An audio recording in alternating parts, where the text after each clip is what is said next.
네, 또 한 주를 시작하는 월요일이 찾아왔습니다. 시장으로 초점 맞춰서 전략 나눠봐야겠죠. 김종현 연구위원과 머니스터디 오현진 팀장 함께합니다. 어서 오세요. 네, 안녕하세요.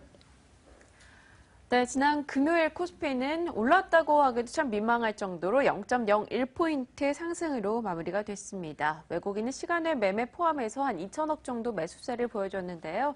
시장 어떻게 해석하고 또 이번 주 대응해야 될지 궁금합니다. 점검 좀 한번 부탁드릴게요. 네, 일단 지난주부터 시장이 이제 저점을 높여가면서 올라가고 있는 움직임들 지속적으로 좀 나타나고 있는데요. 일단 해외적인 유동성 여건은 좀 긍정적으로 진행이 되고 있다라고 생각을 하고 있습니다. 그래서 미국 같은 경우 지금 저유가에 대한 수혜와 고용 증가에 따른 수혜, 그래서 연말에 소비에 대한 기대까지도 좀 가져갈 수 있다라고 판단을 하고 있는데, 과거 유가가 배럴당 $100 수준이었을 때와 비교를 해보면 현재 미국인이 연간 유가 하락으로 이제 소비여력이 확대되는 규모가 약 $2,000 정도 된다고 그래요. 절대로 적지 않은 금액이고, 이에 따라서 소비여력이 국내 IT 제품이나 이제 자동차 제품을 구매하는데 이제 이어질 수 있다라는 관점에서 지난주에 IT와 자동차 업종이 유가 하락에 대한 2차적인 수혜주로 분류되면서 단기간에 반등하는 모습을 보였습니다. 그래서 미국 같은 경우 뭐 블랙 프라이데이의 매출이 생각보다는 별로 좋지 않았다라는 말들이 있기는 하지만, 그런 부분들은 세일이 좀 미리 시작되었고 또 온라인이라든지 모바일로 쇼핑 구매 패턴이 다양화됐기 때문이지 소비가 위축된 것은 아니다. 그래서 연말에 소비에 대한 기대감까지 계속해서 가져볼 수 있을 것으로 생각되고 있고요. 유럽 같은 경우에는 이제 ECB에서 내년 초 QE에 대한 실행 가능성이 다시 한번 좀 높아지는 흐름으로 진행이 되고 있습니다. 그래서 유로존 같은 경우 유가 하락에 의해서 오히려 디플레이션에 대한 우려감이 조금 더 커지고 있는 것으로 보여지고 있기 때문에 QE 실행 가능성은 높아지고 있고, 드라기 총재 같은 경우 이제 국채 매입을 하나의 옵션으로 고려하겠다라는 말을 했기 때문에 유럽의 부양에 대한 기대감이 이어질 것이다. 그래서 그런 부분들은 국내 시장에 유럽 계자금이 유입될 수 있는 가능성을 계속해서 높여주고 있다라고 판단하고 있고요. 다만 국내 시장 자체적으로는 상승 모멘텀이 조금 부족하다라고 생각을 합니다. 제가 이 자리를 통해서 PBR적인 가격적인 매력에 대해서 계속해서 말씀을 드렸었고, 그래서 지금도 여전히 시장은 가격적인 자산 가치적인 매력은 있다라고 봅니다만, 수익 가치 PER로 봤을 때는 절대 시장이 싸지 않아요. 현재 코스피 지수 같은 경우 PER이 16배에서 형성되어 있는데 과거 4년간 11배에서 16배 사이에서 움직였다라는 걸 생각해 보면은 수익적으로는 절대 싼 구간은 아니다. 그래서 저는 아직까지는 코스피 지수는 1960에서 2000포인트의 박스권 흐름의 진행 가능성 조금 더 높다라고 보고 있고요. 글로벌 유동성 효과로 인해서 2000포인트 매물대를 완전히 상단 돌파하기 전까지는 여전히 제한된 흐름에 의한 관점으로 좀 대응하시는 게 유리하지 않겠나 판단하고 있습니다. 네, 글로벌 여건 등은 좀 나아지고 있는데 국내 증시가 올라줄 만한 자체 모멘텀은 좀 부족하다 이야기 전해주셨네요. 자, 김 의원님의 시장 흐름도 저희 들어볼게요. 어떤 식으로 판단하고 계십니까? 뭐 이번 주엔 최소한 나쁘진 않을 거다 정도로 생각을 해봐야 될 것 같은데요. 일단 미국의 지표가 좋았던 데다가 중국의 정책 기대감이 살아있는 상황이라는 점. 지금 뭐 주중에 있을 그 만기와 관련된 부담감이 있는 건 사실이나 그 만기의 부담감만 제외한다면 전체적으로는 그렇게 나쁘지 않다라고 봐야 될 것 같습니다. 그래서 전체적인 분위기는 나쁘지 않은데, 그러면 중국 시장처럼 정말 시원하게 계속 오를 거냐, 미국처럼 시원하게 오를 거냐에 대해서는 동의할 수 없고요. 다만 전체적으로 나쁘진 않을 거다 정도의 생각 가지고 있고요. 또 하나 여전히 시장 외국인들은 뭐 종목을 사고 있는 것이지 지수를 사고 있지 않다라고 판단하고 있습니다. 그런 관점에서 여전히 지수보다는 종목 쪽에 포커스를 맞춰봐야 될 것 같고요. 포커스를 맞출 종목은 뭐 이 시간을 통해서 여러 번 강조드렸지만 반도체 장비, 통신 장비, 그와 관련된 부품, 일부 재료 종목 이렇게 좀 봐야 될 것 같습니다.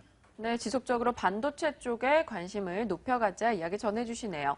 자, 지난 금요일에 업종 가운데서는 기계업종의 상승이 눈에 띄었습니다. 특히나 그것을 주도했던 게 한라 비스테온 공조였는데요. 수주 부분이 좋았다라는 소식이 연일 상승으로 이끌어가고 있는 것 같아요. 어떤 식으로 전략 짜볼까요? 네, 그래서 지난주에 기계업종이 뭐 단기간에 바닥권에서 올라오기는 했는데 사실상 아직까지 업황이 그렇게 좋다고 보기는 좀 어려울 것 같아요. 전방산업에 대한 둔화 부분이라든지 엔저에 대한 우려감이 여전히 있다라고 보시는 게 맞을 것 같습니다. 그래서 북미 지역 같은 경우는 좀 견조한데 중국을 비롯한 뭐 이머징 국가는 여전히 좀 부진한 모습들이 나타나고 있고요. 자동차와 마찬가지로 기계업종도 일본과 경합관계에 있는 업종이기 때문에 엔저에 대한 우려감은 아직까지도 지속되고 있다라고 보여지고 있고, 지난주에 기계업종이 반등했던 것은 일부 시가총액 상위, 그러니까 종목들, 두산중공업이라든지 말씀해주신 이제 한라 비스테온 공조가 반등했기 때문이지 지금 기계주가 전반적으로 올라오고 있다라고 보기는 조금 어렵다 이렇게 판단하고 있습니다.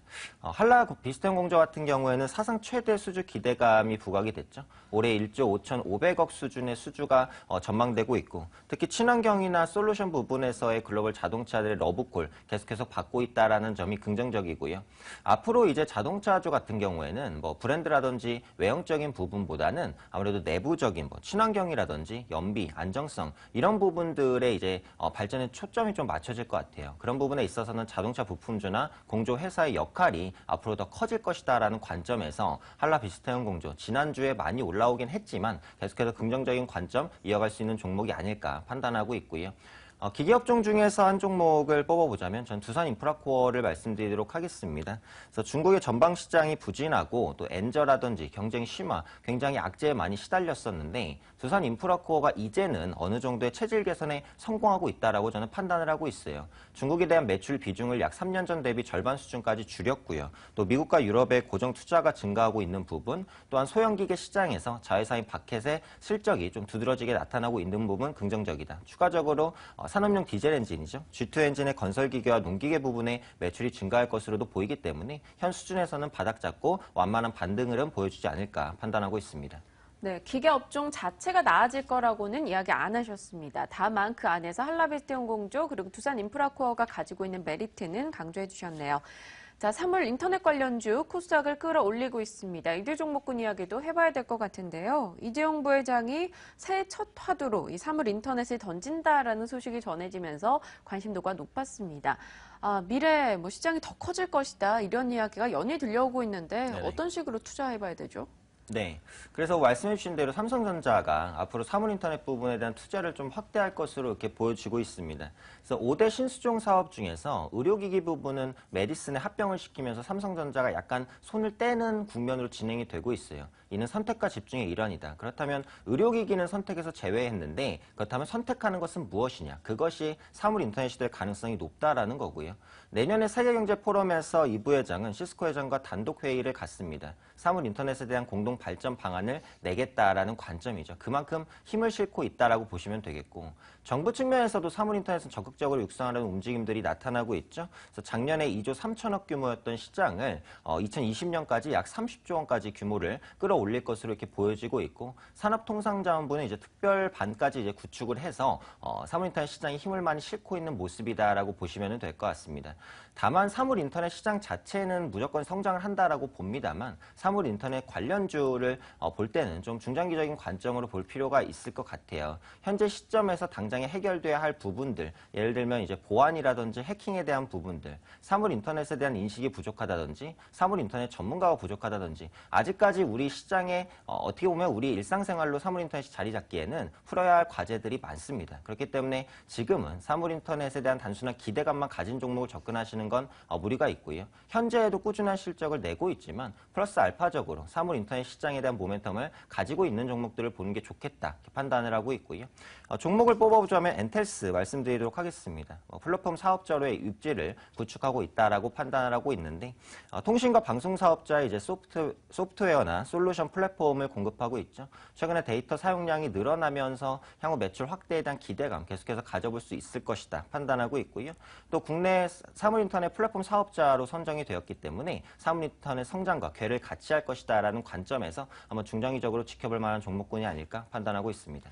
네, 사물 인터넷 쪽의 플랫폼, 이 모멘텀을 가지고 있는 종목군들 중에서 현재 실적이 나고 있는 종목으로 엔테스를 관심주로 언급을 해주셨네요. 김 의원님의 시각도 확인해 볼게요. 지난 금요일에 저희가 오늘의 포인트에서 통신 장비주 이야기를 했었습니다. 그와 관련해서도 좀 맞물려 간다라고 볼 수 있을까요?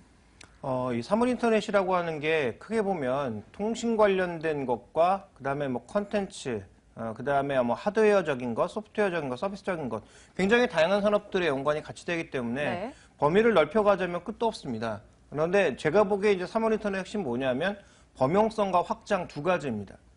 그러니까 내가 갖고 있는 기기와 이 기기가 쉽게 연결이 되느냐가 관건이거든요. 네. 그러니까 더 쉽게 말씀드리면 내가 갖고 있는 구글 워치와 아이폰이 연결이 되느냐가 핵심입니다. 근데 이게 안 된다면 아무 의미가 없는 거죠. 그러니까 예를 들어서 애플은 애플끼리만 되고 구글은 구글끼리만 된다면 아무 의미가 없어지고요.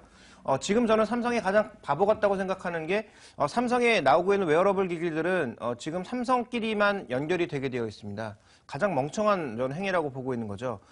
전체적으로 지금 이 사물 인터넷 핵심이 범용성 확정이라고 본다면 그런 관점에서 국내 관련주는 단 하나도 없습니다. 조금 전에 전문가가 말씀하셨던 것처럼 오르고 있는 종목군들은 대충 시장에 자금이 유입되면서 말 그대로 머니게임 하고 있는 거죠. 그래서 이런 관련주들에 대한 관심을 좀 끌 필요가 있다라고 저는 장기적으로 보고 있고요. 그나마 장기적으로 관심을 가질 수 있는 것, 한국에서 유일하게 전 세계 IT에서 시장을 장악하고 있고 앞으로도 장악해 나갈 수밖에 없는 것은 반도체다라는 거죠. 그래서 이 IoT가 확산되면 확산될수록 메모리 수요라든지 그와 관련된 아날로그 반도체 수요가 증가할 수밖에 없고요.